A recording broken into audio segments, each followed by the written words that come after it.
నీ బిడ్డ 99% అన్నీ కంప్లీట్ చేశాడు అన్నాడు.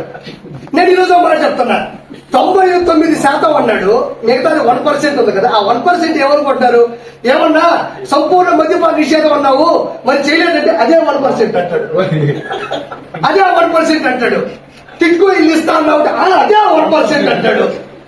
తర్వాత వచ్చేసి పోలవరం ప్రాజెక్టు ఫ్రీ చేస్తా అన్నావు కదా, అదేనంటే నేను చెప్పాను కదా 1% చేయలేదు, అదే 1% అంటాడు.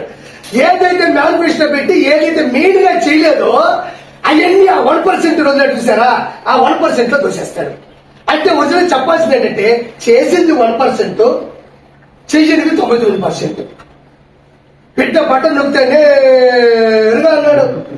ఈ జనసేన కార్యకర్తలు, బీజేపీ మద్దతుదారులు, టీడీపీ ఓటర్లందరూ కూడా బట్టలు నొక్కితేనే ఎరుగా పోయి సైకిల్ మీద పడి బెల్ల కొట్టుకొచ్చింది, కొన్ని గ్లాసులో పెట్టి టీ తాగినారు, ఇంకో కమలం పెట్టుకుని మంచిగా సువాసన పెంచుకున్నారు.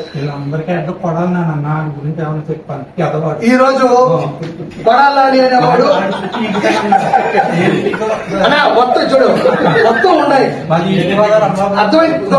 నీ ఆగత నాకు తెలుసు. ఈ రోజు టీడీపీ జనసేన గెలిచిందంటే అదే లాస్ట్ క్వశ్చన్, వాళ్ళు కూడా బయటకు వచ్చి